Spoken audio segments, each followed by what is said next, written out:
Yes, today, everyone, we have Pastor Michael Scholtes with us today, and I want to discuss with him. Got some questions for him about a wonderful book that I'm currently reading, and it's called Dark Water.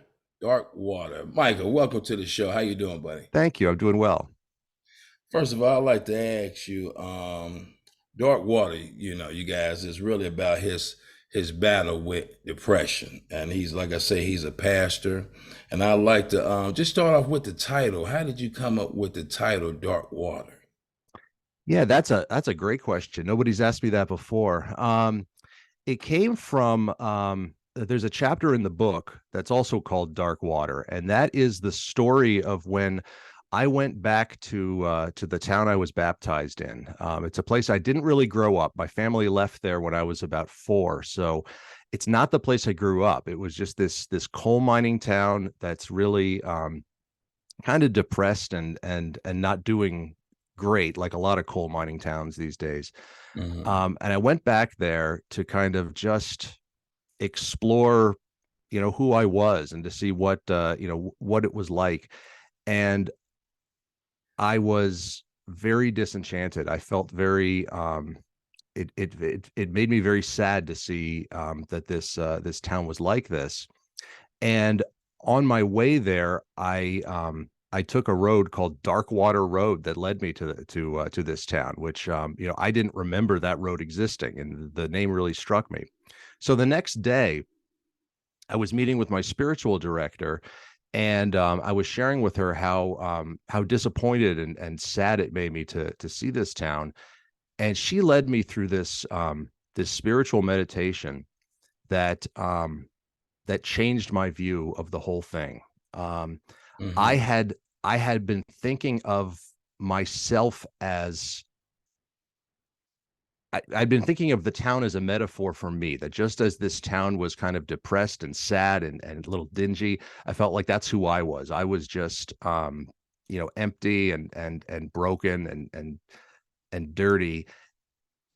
And what my spiritual director was able to help me do was to envision myself back in this town again, but be able to walk into the church where I was baptized, and I saw people there. I saw hundreds of people dressed in white robes. It was like a vision from Revelation. Okay. And I felt like the river at the side of town, which I thought of as dark water because of that road, I felt like that river washed into town and washed everything clean. And that somehow this church became a beacon of light, that shined not only on the town but beyond it. And I had this remarkable experience that because I'm baptized, which to me, is the symbol of God loving me, um, Right. it's okay that there are some parts of me that are depressed and are broken, because God covers all that up, washes all that clean, and sends me out like a beacon of light. So that's kind of where the name came from just a coincidence of the name of that road, and then Yeah. that wonderful experience. Wow, wow, that's something. And you go back, like I say, I was reading the book, and there are so many similarities in the book that I can relate to, being, Mm, being a recovering addict, and they talk about a lot that we have a mental disease, right? A mental yeah. disease, and they say we have at least two personalities, at least Mm, that's minimum. We have at least two personalities. So there's always this voice. There's always this voice that's speaking to me negative. Then always the voice I say of God. And I was reading your book, and it seemed like you heard voices too. How do you handle those voices?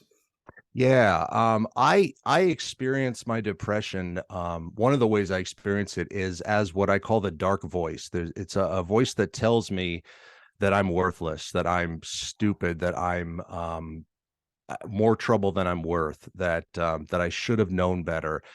And it's not really like an external voice I hear. It's more like my internal monologue that has turned evil. Mm, Some people have suggested maybe it's the devil speaking to me, and it's possible. It's certainly a nasty voice.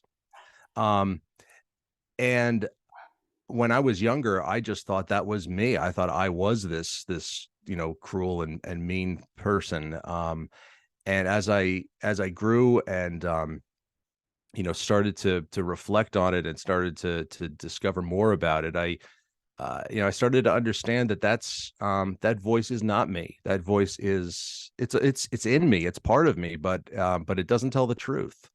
Right. And I started to hear, again, I don't hear the voice of God like a prophet might, Hmm. but thanks to reading scripture and being around other people who remind me about God's love, I feel like I hear God's voice reminding me over and over again, I do love you. I do love you.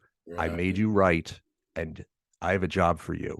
Um, Yeah. and so in a way, it's almost like the cartoon cliche of having the devil and angel on your shoulders. Hmm. It's kind of like that I hear this voice telling me that I'm a piece of crap and that the world would be better off without me. That's how I was, got to the point of suicide a few times. Right. But then there's always that voice telling me, no, no, it's okay. I'm here and Hmm. listen to me. Yes. So the way I try to manage that is to try to listen to the voice of God more, which is not always easy, but it's possible. Okay. Yeah, I remember before I got saved. Um, my mother used to say that, she heard God, and I used to take it literally. Yeah. And I called my brother. I said, "Mom," I said, "Man, there go mom again talking about, she hearing God, right?" And I remember 'cause I used to have a lot of conversations with her, at the kitchen table. But anyway, then I finally get saved, and before I got saved, I actually told my mother. I said, "Mom, you always talking about you hearing God, and I be wanting to come sit down with you and." Things like that. But I know you're gonna be talking about this Jesus thing. Now, this was before I got saved, Yeah. Yeah. right? And she said, Vernon, I can't help it, right? She said, when you have Jesus and when you love him and you have him in your heart, he just comes out, Yeah. right?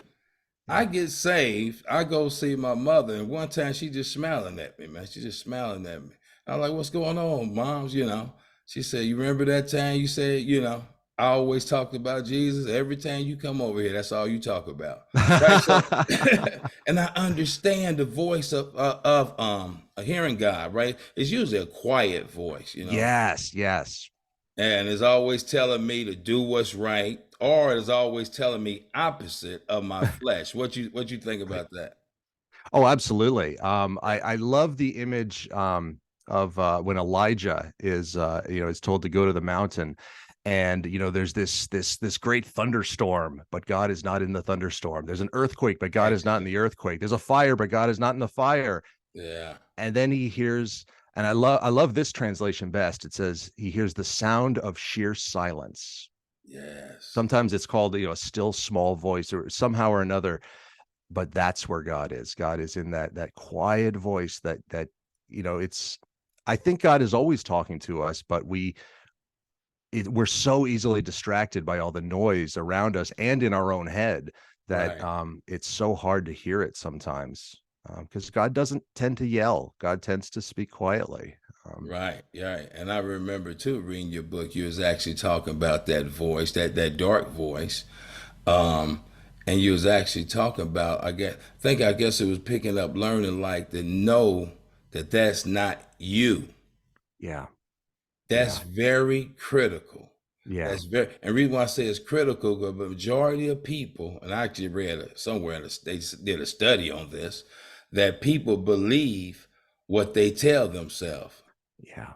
right? Right. So, like, Mike, you could tell me something right now, just crazy. I'll say, look, man, I know you're a pastor, but come on, man, right? I tell myself the same thing and believe it. Yeah, yeah, And believe it. This because there's a lot of people I run. As a life coach, I'm running, and in addiction, I run into a lot of people with mental illnesses. yeah. How? What advice would you give them? Because how did you get where you was at, being so young with this state of mind? Um, I think the advice I'd give is, first of all, what you're dealing with is real. It's a real problem. It's a medical issue, and it's not your fault. And that voice isn't you. That voice is a part of your brain that's just, for whatever reason, not speaking right. And it's okay. Okay. And I would also say, if you want to know who you are, listen to what God says. That's what I try to hold on to with my baptism. My identity in my baptism is God's beloved child. And Hmm. that's and that trumps anything I say about myself. Okay. And that's what I'd say to that person too, is that, and whatever your experience, whether you're Christian or baptized or whatever you are God's creation, and God loves you very much. And if you can hear that, hold on to that. And the next thing I'd say is, tell somebody that you're struggling with it. Because I've found that, all the different tools I have to help myself stay healthy, they're all important. Medication and therapy and various other things, but the most important, I think, is just being able to say out loud, I'm having a really rough day. I'm struggling right now, and I need some help. Because Right. none of us were ever meant to get through life ourselves. God didn't make us to be loners. God made us to be in community with each other. Yes. Yeah. Yes. Um, my wife, she suffered from depression. Okay. Mm. And I didn't know nothing about it. Okay. I didn't know nothing about it. So when she used to tell me, I don't feel like taking a shower. Mm. I don't feel like leaving the room. I don't feel like, opening up the shades. And I didn't have a clue. So what happened, I began to see the harm that I was causing.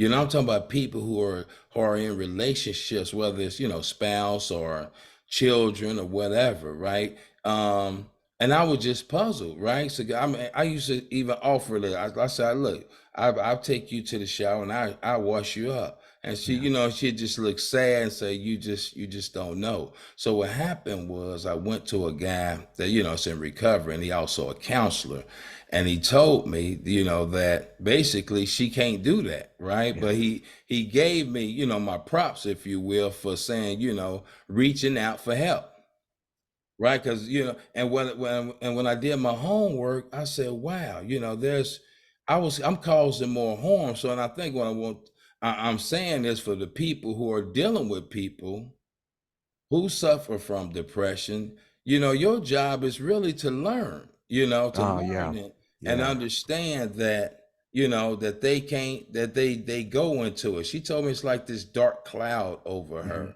What suggestion would you give to people that's loved ones suffer from depression? What's the best way they can support them? Yeah. I agree with you completely about learning, because I think a lot of people think depression is sadness, and Hmm. and and that's part of it. That absolutely is part of it, but it's more than just that. It's also, a whole lot of depression is a lack of motivation, is the feeling that you simply cannot get up and do what you need to do. So I hear your wife when she said, I can't get a shower. Right. It can sound to someone outside as, well, you're just being lazy, just kind of get up and do it. Hmm. But it's stronger than that. It's almost like a force pulling you down. And I Yeah. think, yeah, and I agree that your instincts were absolutely spot on, that you wanted to help. Um, Hmm. and uh, and I think for somebody who loves someone with depression, I think the best thing is to listen, really listen, um, and and let them know that you care. And sometimes they're not going to be able to hear it. Sometimes they're going to be in such a place that they can't accept that someone else cares about them right then. Right. But don't stop. Don't stop Okay. caring about them.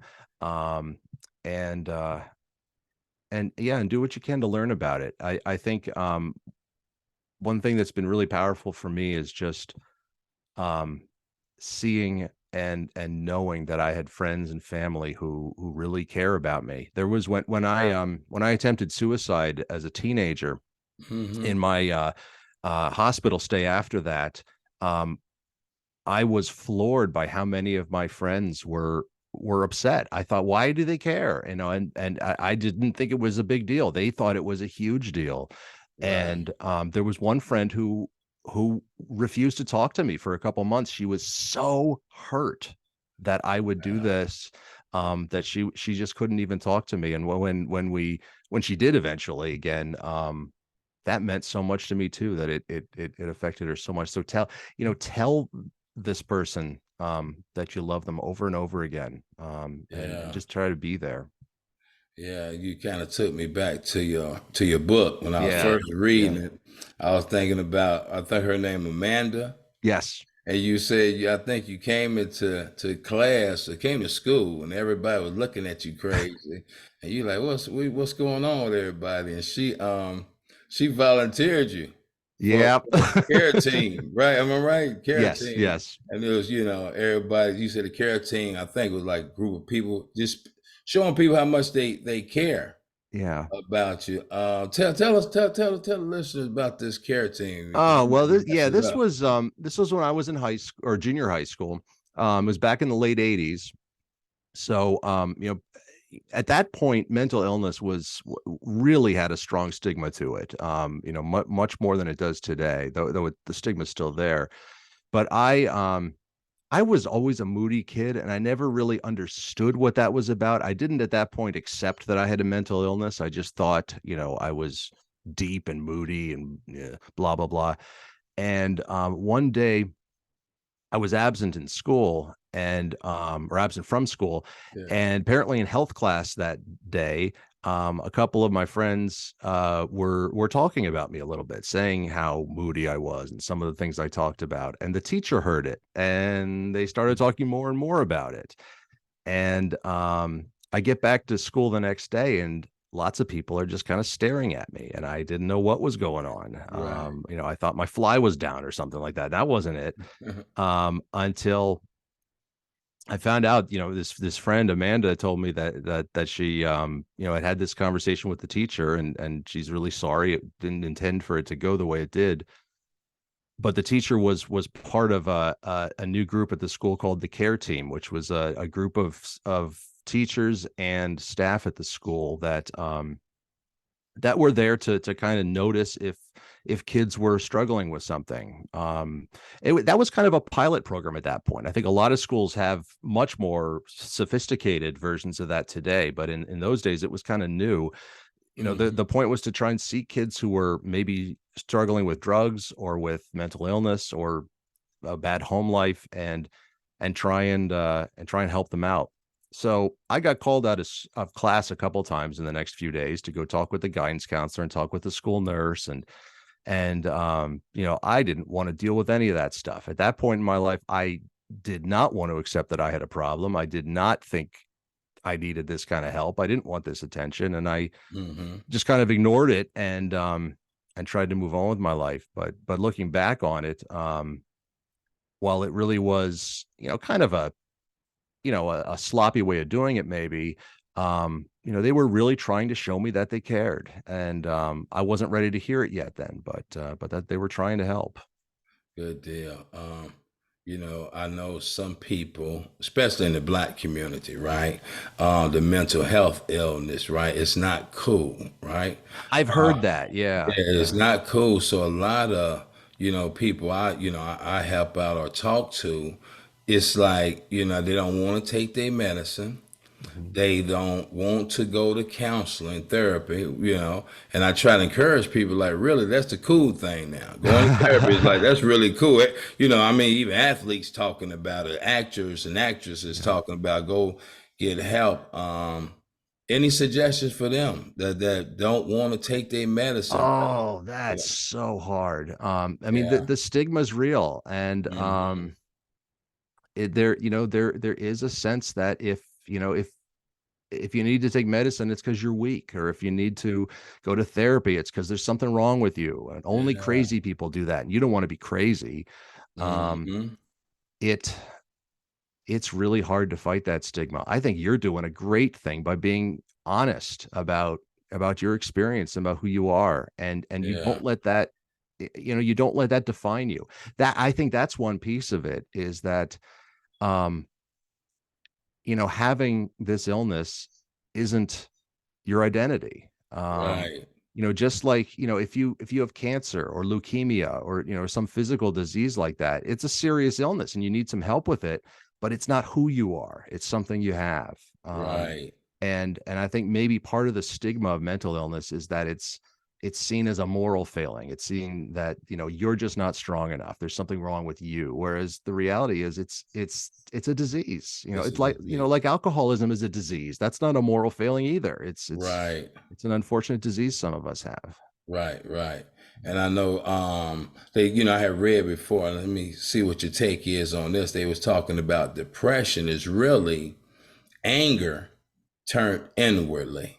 I I've heard heard that, and what's your take on that? that fits my experience. Okay. Because so much of my experience with depression is me telling myself what a piece of garbage I am, and how much I hate myself, and that the world would be better off without me. And there's a rage in there, Hmm. that and it can become, it can become a vicious circle too, because then the depression makes it harder for me to get up and do anything. And then I can tell myself, you see, you're just lazy, you're just a Okay. slob, you're not doing anything, you're getting caught up in all this because you're an idiot. And yeah, I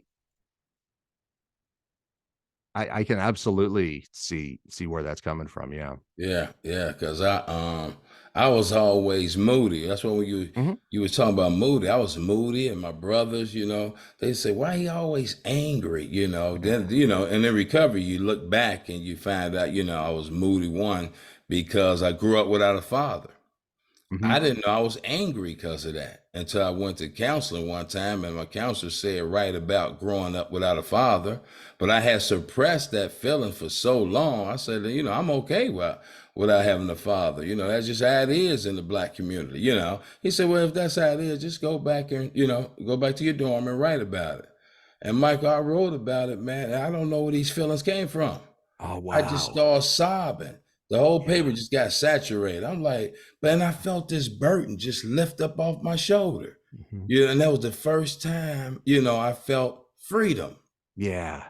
But I didn't know that it was there. So, and as I'm learning and studying, 'cause, I'm studying about this anger. There's so many things that we can be angry about. And we just, as a mechanism to cope with it, we suppress it. We Yeah. suppress it.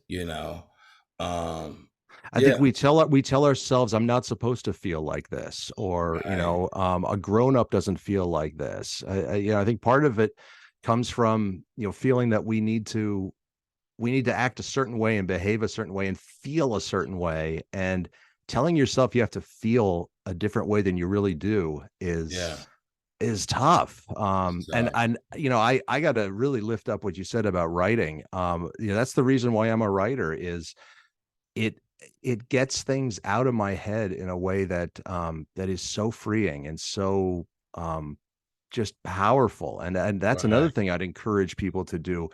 And you don't have to be a good writer or an artist or anything, but just to get your words out on in print, Hmm. even if it's just to read it yourself as a journal or something, can Yeah, be can just be so freeing. One thing that I've discovered is that when I write down something that I'm struggling with, sometimes I look at it and say, that's not nearly as complicated as I thought it was. yeah, The yeah, thoughts in my head get so twisted up, but getting them hmm, into words yeah. can kind of untwist it a little bit. And usually too, add on to that, when my mind be telling me this gonna happen, this gonna happen, fear Yeah. projecting, right? Yep. Fear. Yep. It never happens like that. Yeah. I'm like, it It wasn't never nowhere does. near that. Yeah, yeah, it wasn't nowhere near that. Okay, what about let me see a couple things I had wrote down. I remember another time in your book you was talking about, you said, and then this the similarities that I can relate to. Mhm. You said school smarts was always a gift that I had. It Yeah. came easy. Yep. You said it came easy, and then you felt kind of bad because you got some rewards for being Hmm. smart, but I like when you had, you put down, but something felt wrong about it. And the Yeah. reason why that touched me, and I was just sharing this with my daughter, just sharing this, when I grew up, I was, smart too, Hmm. right? And I caught on real fast. But again, growing up in my community, they look down on that, right? And I Mm. remember one time I went to not when your parents come to the school, I forgot what it's called. They come talk to the teachers and Yeah. just see how Yeah. you doing. And my mother told me one time, she said, all the teachers said you could be a straight A student.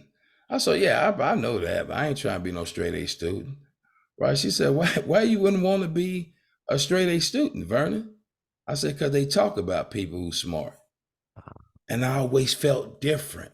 Yep. And they say a lot of addicts, what happens? We use drugs because we feel we want to feel a part of. And when I read that, tell me, how did you get past that? That stage, just feeling different from just being who God made you to be. Yeah. Well, one thing that I did as a child was, I was told by my teachers that I was, the smartest kid they'd ever had. I was just, it was a small pond I was in, but I was the big fish in that small pond. I was like, Okay.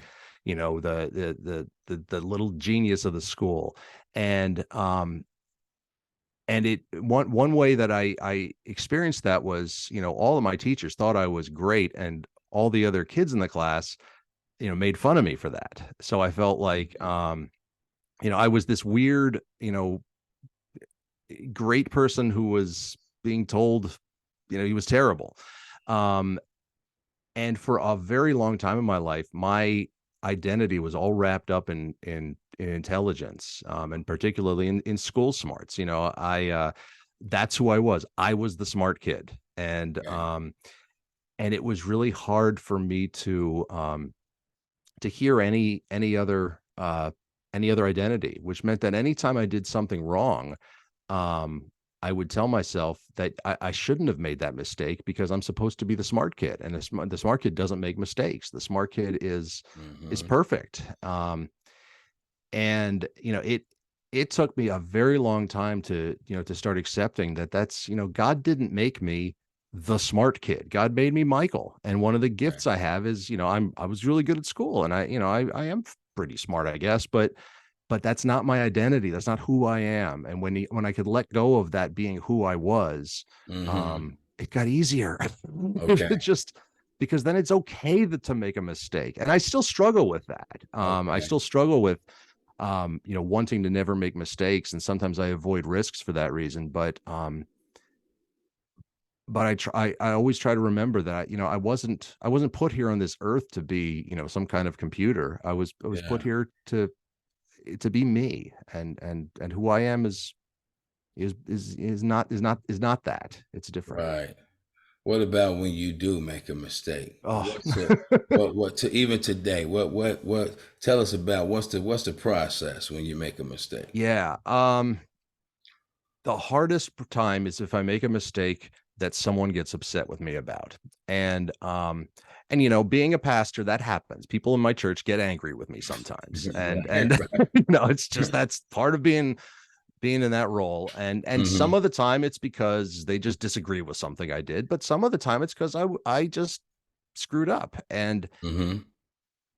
if I feel like I've hurt somebody um through being sloppy or not noticing something or making a mistake, it inside rips me to shreds at first. Yeah. I feel like I am supposed to be better than this.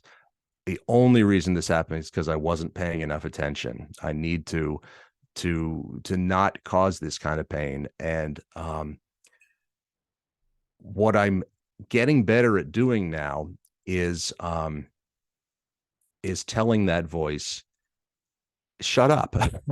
Okay. um, there was one time a few years ago, and I am so proud of this moment. I was doing a funeral, and after the funeral, we went to the cemetery where we did the burial. And Uh-huh. I didn't know this person. Sometimes you bury family members of the congregation or something, and you didn't really get to know the person.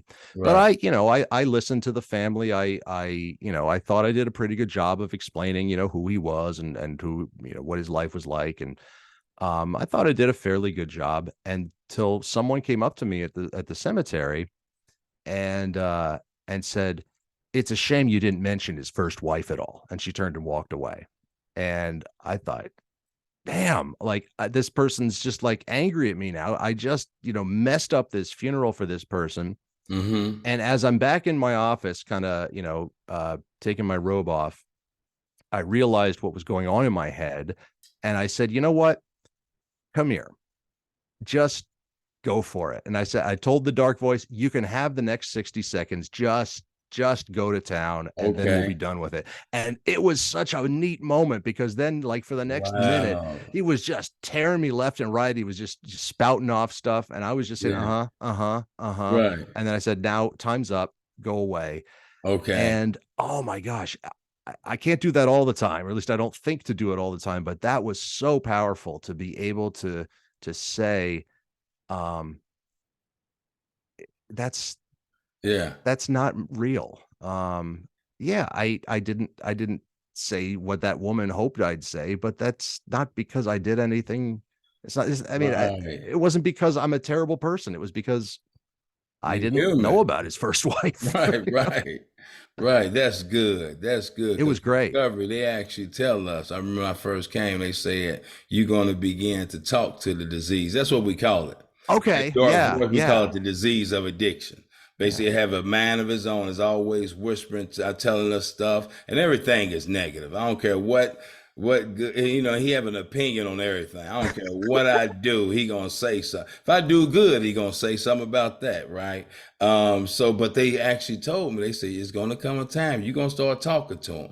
Yeah. And sometimes I do. Sometimes I Yeah. say, man, whatever, dude. I messed up. I messed up because sometimes, because the pastor had me speaking sometimes to the congregation, right? Okay. And there's been times I've been up there, and I'd be up and I'm looking at the audience and because I'm a little rough around the edges, Hmm. but that's how I deliver my message, right? And anyway, long story short, 100 people tell, oh my God, you helped me so much. One person Hmm. don't even acknowledge me. Don't say nothing. And all these people coming up to me, Michael, I pay attention to that one person. Then I go through my stuff, right? I call my wife, how I do. She said, we're not about to start this. I need validation. And then my wife don't give it to me. Then I call somebody else. You Yep. did great. Then I called, then it comes to a point like I just gotta accept my humanness. Yeah. A Yeah. lot of times people just not, I need validation sometimes, and that's that voice. He the one who needs validation. Absolutely. And that's where what I try to do, and sometimes I succeed in it, is to say, you know what, my validation is from God. And my Yes. validation is there. I am validated because God loves me. And it's not about whether I made a mistake today or not. Yeah. Um, I have to keep telling myself that over and over again. One thing that I just came to about a year ago was I realized that I talk to my kids in a much kinder way than I talk to myself. I tell my kids Mhm. all the time, there will be days when I don't like what you're doing, and maybe days when I don't even like you because of something you did, but I will always, always love you and I will Yeah. always support you no matter what. And I realized I'd never said that to myself. And Okay. I looked in the mirror that day and I said, I love you and I will do whatever it takes to support you. And I like flinched when I said that. It was so alien to me. Right. So I'd say that to myself every day now. Every day, part of my morning devotions is telling myself a couple times, I love you and I will do what I can today to support you. And over time, I'm starting to actually believe it. Right. it's Right. Right. it's Good. That's but it, very it it's important. a work in progress. You got to keep at this because that voice is incessant. Oh man, you helping so many people. What about What about when your kids say they love you? What's your take on that? Because I remember in the book, Yeah. and again, I identified to it. I don't know her name. One was named Melissa, and the other was Yeah. you got rid of Yeah. her kind of quick. There was another one, and she said, "I love you," and you was like, "How you love me?" And No, you shouldn't love me. yeah, You you just don't shouldn't. Yeah, understand, and you don't know the real me. right. And Yeah, when there's been somebody tells times, me something good about me, that right? voice is always there to say they don't know the real you. Yeah, And it, I've had to work at saying, you know what, you say this every single time. You're just a broken record, and maybe they do know me better than you do. yeah. And again, that's not easy, and I'm not always good at remembering to say that, Okay. but that's what you got to do, is just remember that voice. And for you, it's, I love the way you describe the voice of the disease. Yeah. That sounds exactly, like what I shouldn't say exactly, it sounds so similar to what I go through. Oh yeah. um it it's always going to be negative. Yeah. It's not Always impartial. It's not negative. it's not going to tell you, what, I think today you did pretty well. It's never going to say that. So Right. Right. the only way to, to know is to He's listen to not other gonna say people. that. And when 100 people tell you you did a great job and you were very helpful, Yeah. and one person tells you that was terrible, Right. you know I think what happens, at least in me, you know, I know better than to say, well, one person's opinion is more important than 100. Of course, 100 people's opinions are more important, but that one person's opinion Yeah. is what the dark voice latches onto and says, Oh. "Aha, Oh, see, he grab I it. was right. I Yeah. was Cause absolutely see. right." Yeah. And See. he's so loud, that it's yeah, Yeah. it's oh gosh, it's I likes that, Mike, because that voice, the dark voice, disease of addiction, yeah. you got to be very careful.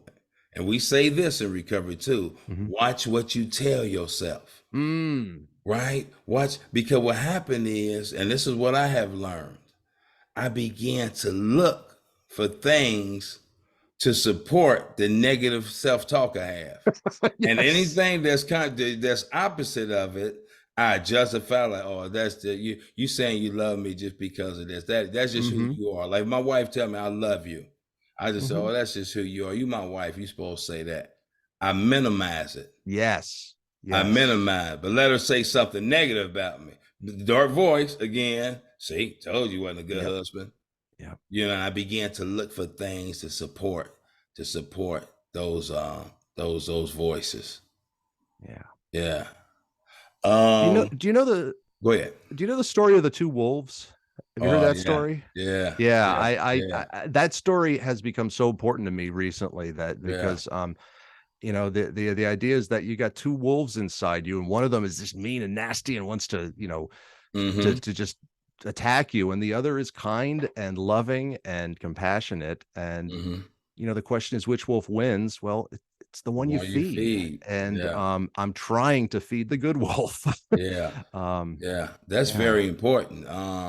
Because you got to have something to counter that voice. Mhm. See, thank Mhm. God you and I, we have, the Holy Spirit in us, and we Yes. believe it. We believe God's word. We believe the Bible. So now we have something to counter it. But there's a lot of people out there, Michael, who don't, let's get honest, believe in God. Yeah. Yeah. So when they hear that voice, they think that's them. Yeah. You know, they think that's them. And then the devil, he whispers too. Oh yeah. Yeah, he whispers too, and he'll bless you too, and make you think. Yeah. What? Let me see. What? Yeah, yeah. What about you? Say her name. I think her name was Anna. She Mhm. had said something. The opposite of faith is not doubt, but uncertainty.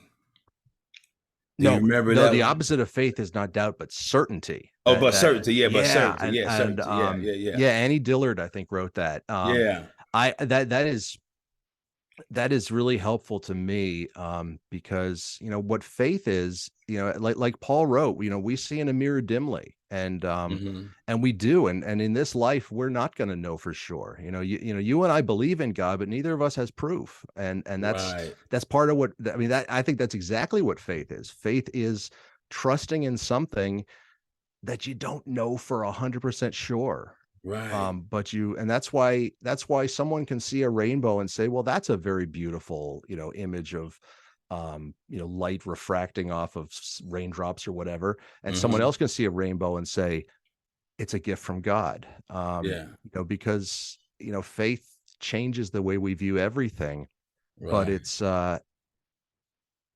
it's not being sure. And if you're absolutely sure about something, then it doesn't really make much difference in your life. I think it's the things right, that we strive to trust in, even when we're not positive. And I'll be honest, maybe I'm wrong, maybe God doesn't exist and the dark voice is 100% right, and maybe that's all true, and but God, I hope not, and I right, don't think it is. I really believe that God loves me and has a plan, and I think faith is what keeps me, hanging on to that and striving to reach that. yeah, yeah. Like I said, I really appreciate that you reached out to me. Like I said, I'm reading your book, and then by you being a pastor, and this could be just me, but I always believe that pastors like yourself, Mhm. pastor who have been through some things, right, and can share about it, because I'm quite sure there's probably a lot of pastors who suffer from depression, but I don't Yeah, know if they'd be willing to share with the congregation about it, that's because right. That's right. and let's keep it real, Mike, especially when it comes to church, they want to just the light. That's all. Let's bring out the light of the Bible. Let's not talk about cause you even touched on some of this stuff in your book. You're talking Mhm. about, look at David. David was, he was womanizer, and you was just talking about, different. And that's how I came up with the title, That Christian in Recovery. That's how I Yeah. got that name, right? Because I relate to the true stories, and that's another reason why I love my pastor. Because my pastor, he encouraged me to be myself. He encouraged me to speak. He said, Vernon, that Yeah. we need more people like you to talk about the struggles. What's your take? What's your take on Absolutely. I it? think there is such a stigma in churches sometimes that you need to have your act together, and you need to that Yeah. we put on our church faces and things like that. Right now I'm not sure when this is going to be released, but we're recording this right before Christmas, and Right. two of the services I'm going to lead next week are, the Christmas Eve service, which is this, joyful, happy, lots of excitement, and my sermon is always usually light and fluffy, and because that's what people want on Christmas Eve. Right. But I also lead a service called Blue Christmas, and this is Okay. a service designed for people who find the holidays difficult. And what I focus on Wow. in that service every year is that the real meaning of Christmas is not happiness around the stockings. The real meaning of Okay. Christmas is that light comes into the darkest places in our lives. That Wow. Jesus is the light of the world, who came not to make the happy even happier, but came to bring light to the suffering. And at that Yeah. service, I can be so real, because the people who come to that service are people who have been widowed that year, or who have gone through a serious, medical issue or something, people who for whom Merry Christmas makes no sense to them. But what I offer Right. them there is Holy Christmas and Blessed Okay. Christmas and Hopeful Christmas. And to me, that's what the church is all about, is giving Yeah. hope to people who are struggling. So I I think, so often what people are looking for in church is that just the light and the happy, and let's, go and then go out to lunch and be happy. Yeah. But I think the real message is that God is with us even in the worst moments. And Yeah. and that's the message that you bring to your church. And thank God they welcome that message there. Even Hmm. if one doesn't, Right. if 100 people hear that, that's great. And Yeah. that's and that, that's a risky message to share. I'm I'm in a congregation right now that does accept that, and I'm very Okay. grateful for it. But I've been part of churches in the past that really didn't want to hear about their pastor having these troubles. They really Right. that's not what we want to do. But Yeah. uh, I think that's what it's all about. I do too. And that's what, like, again, that's why I love our pastor because he's real. You know, I had one on one with him. And like I said, one time he just said, I want you to share that with the congregation. I said, I'm not a preacher, right? You know, I panicked. You know, he's like, Yeah. I ain't asked you to preach. He said, I asked you, you know, and the response that I got, I said, oh, because he believed that, you know, he believed, that, you know, they need to hear that. They need, Yeah. I'm still a Christian. I still love Christ, but I struggle. Yeah. I got mental illness. I got habits. You know, I need His blood. Now, before we wrap this up, I want to ask you a question because I'm running to a lot of people who have been raised in a church, Mike, and I just want you to shine your light on it.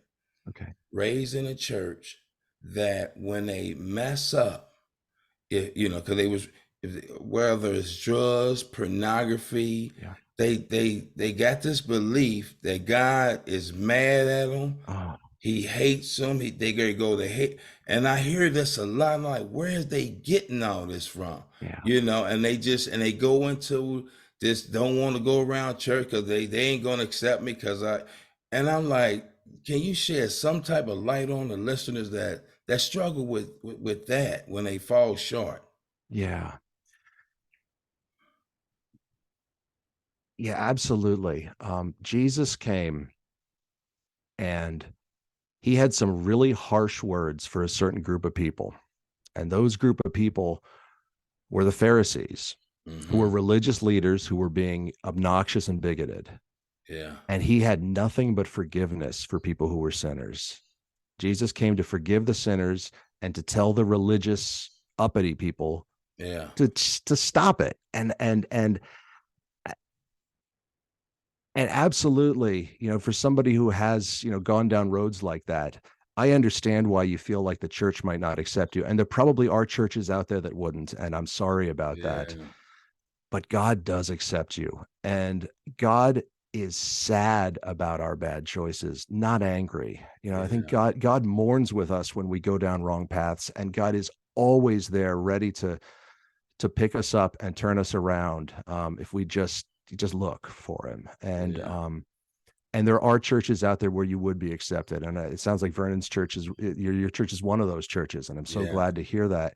But no matter what people might do, God does not give up on you, and God never gets so angry with us that he gives up. yeah, God is sad about our mistakes yeah. and always is ready to help us turn around.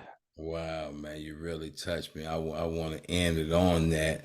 And Okay. the reason why it touched me so much, like I said, my mother was always a Christian. I was out in the world, and I used to always tell mom, that Bible sound good, but this reality out here. But she told me what you just said. She Mm, said, Vernon, always remember, no matter what you do, no matter how far you fall, right? No matter who won't accept you, God will always hear you and he will always help you. When I was struggling in my addiction, I was on a 4-day binge. I was on the floor.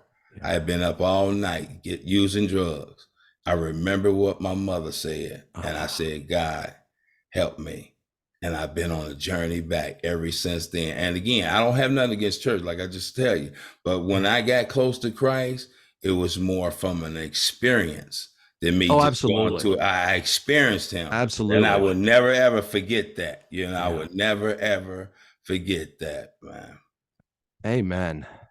Yeah, yeah. How would we? Hey, before we wrap this thing up, how people get in contact you, and most importantly, these sermons? Is there a way we can listen to these sermons? Because I Yeah, want to hear sure. that. I want to hear that. My blog is at thescholtes.com. I'll spell that for you. It's TheSCholtes.com. And Okay. there you can find a lot of things that I write, including I put a lot of my sermons up on that blog. And I'm just now starting to link to video of some of those sermons as well. Great. Also, there's a newsletter you can sign up for, that I kind of every week do some reflecting about the intersection of faith and mental illness. And also at that at my blog, you can also find a link to check out my book, Darkwater. If you'd be interested in reading that, there's a link there with more information and where you can buy it. So Good deal. Hey, Michael, I'm so blessed that you reached out to us. I got a lot out of it, and I know for a fact the listeners have gotten a lot out of it. And I appreciate you coming on. yeah. It's been a wonderful conversation. Well, thank you. This has been a joy for me as well. It's great to meet you and get to know you a little bit. You too, but So you have a good one. All right. okay, you too. Bye.